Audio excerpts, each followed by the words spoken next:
You're not just complicit in this, you're actively helping and profiting. Isn't it true that on April the 2nd, the same day that Trump announced his chaotic tariff regime that plummeted the stock market, you sold more than $1 million worth of your shares in Trump Media stock? Trump Media stock fell 13% in the following days. Seems you avoided that loss. The room was packed, cameras rolling, and all eyes were on Pam Bondi. She came in with her usual confidence, but the senators were ready. From the very start, the questions hit like punches. One senator brought up her $1 million Trump Media stock sale. Same day, Trump announced tariffs. Same day, the market crashed. The senator asked why she sold those shares so quickly. He pointed out that she avoided losing money when the stock dropped. Everyone watched as she scrambled for an answer. I sent you a letter last week along with my Republican counterpart, Chairman Brian Stile, requesting an increase in federal prosecutory resources to address threats against members of Congress, particularly in light of what happened last week in Minnesota, that tragedy. In 2024, the U.S. Capitol Police identified and received nearly 9,500 concerning statements or threats against members.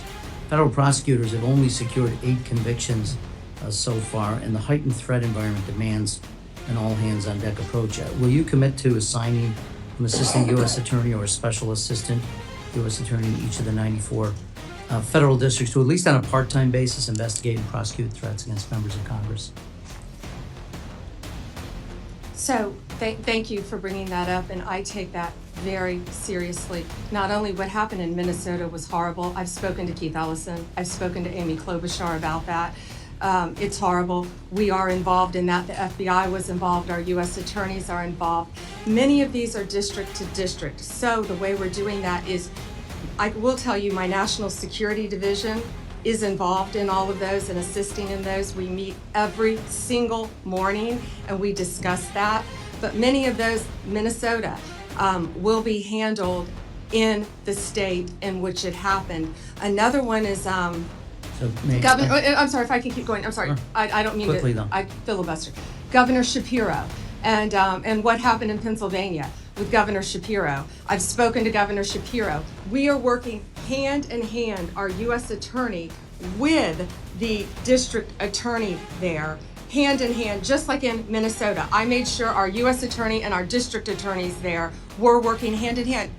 Political party doesn't matter when something like this happens. And I also want to make sure all members of Congress are safe as well.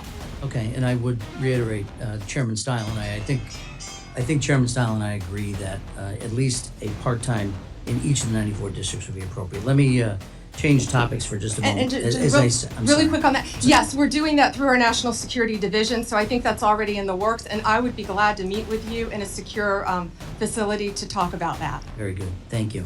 Continuing, in addition to my role here, the committee that I serve on as an authorizer oversees Capitol security as well as federal elections, so I'm closely following the aftermath of January 6th.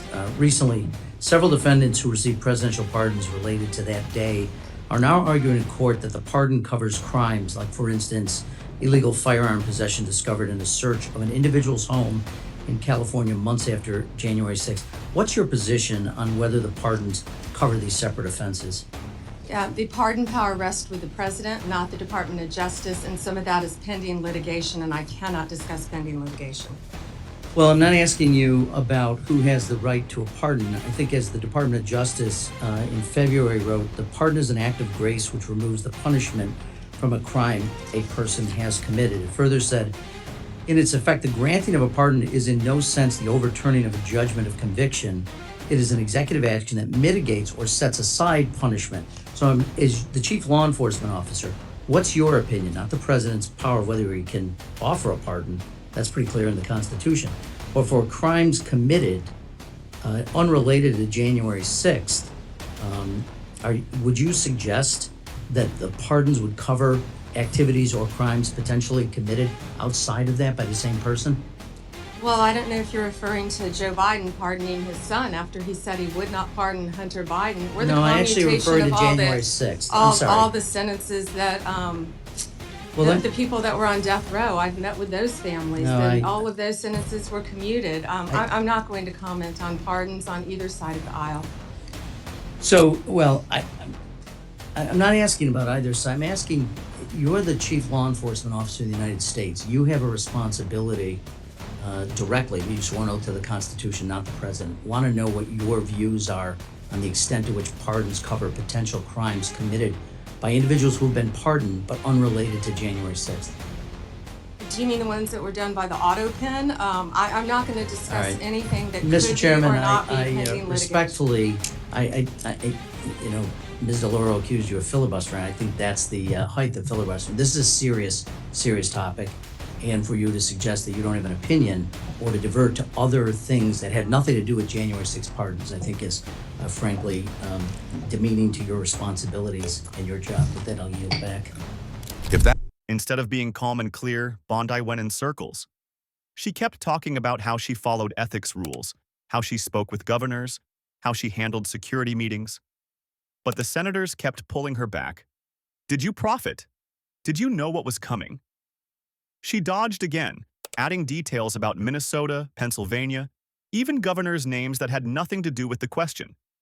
The more she talked, the less sense it made. Sincerely wonder, do you hear how hollow your last words sound in light of the pardon of all of the January 6th people, day one of this administration? I believe you're sincere. You want to protect law enforcement, but your principal, the president, pardoned every single one on January 6th. It rings hollow when you say these words, that if you spit on a police officer, we're going to go after you. Talk to my friends who are Capitol Police officers who were here, 5 of whom are no longer here. They are dead. And this administration, and I guess I want to ask you, did you have any advice for the president when he came forward with the blanket pardon on January 20th? What advice did you offer the president? I am never going to talk about conversations, advice you in asked any for- way. were you asked I'm for never advice? going to talk about discussions I've had Because or have you'll- not had. you'll If I remember- can answer with the President of the Yes or United no? States. Did you give him any advice? Yes or no? I am not going to discuss any conversations That's a that no. I have had with it. And You just put your words in own my word, mouth. I but- am not going to No, discuss. I'm going to reveal your own words. I am Just not a moment. going to Please stop. discuss Please stop. This is conversations my that I've time. had with the President of the United States. Attorney You asked General, me a question. I would like to reclaim and the you last asked 20 me to seconds. answer. I have asked to reclaim my time. Please put 20 seconds back on the clock. You have an extra 30. If the general, She answered and then answered it again and answered it again with a non-answer. I ask for your consideration if the of general putting time lady on.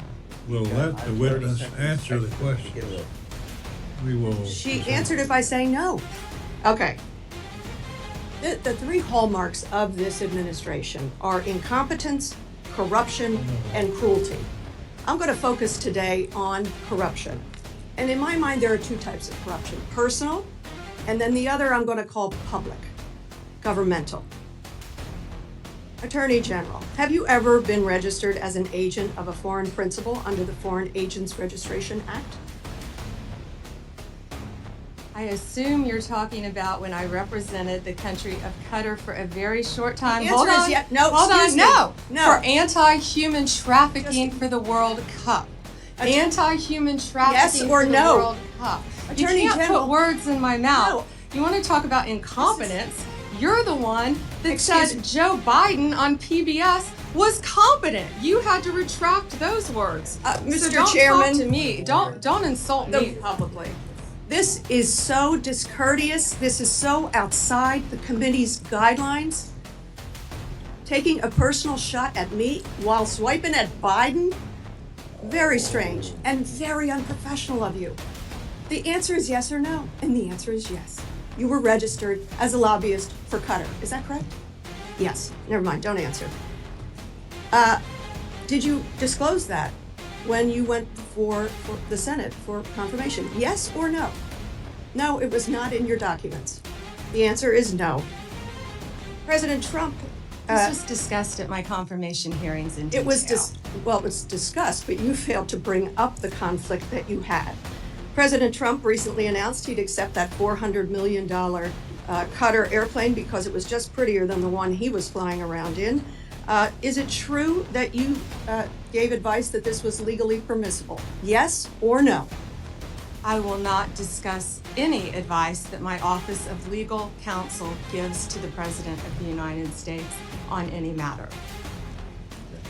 When you spoke before the Senate, you said you would ask for ethical advice. Did you recuse yourself from that issue?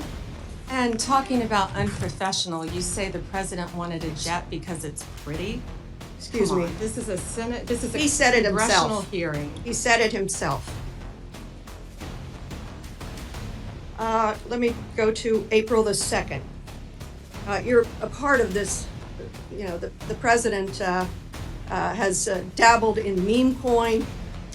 He had the DOJ disband the National Cryptocurrency Enforcement Team.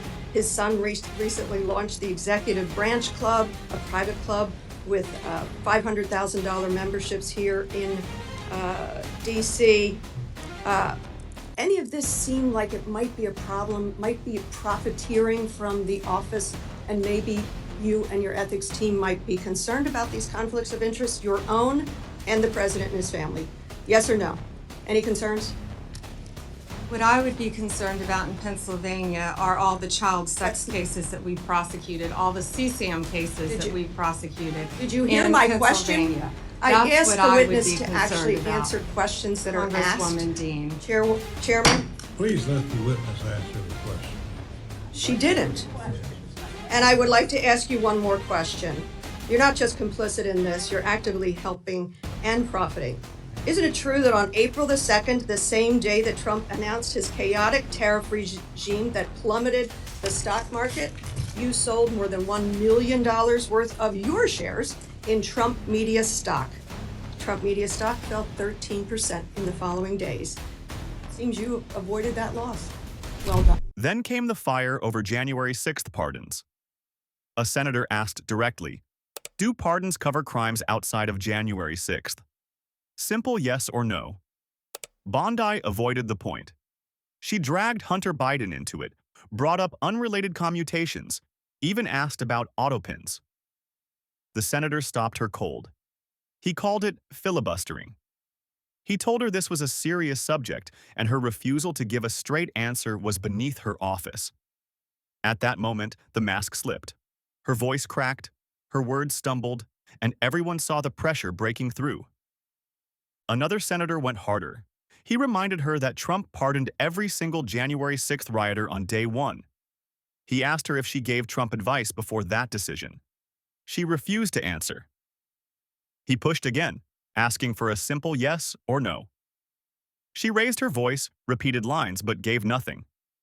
He reclaimed his time, making clear that she wasn't fooling anyone. Her silence spoke louder than her words. The clash didn't stop there. The issue of her work for Qatar came up. A senator asked if she ever registered as a foreign agent.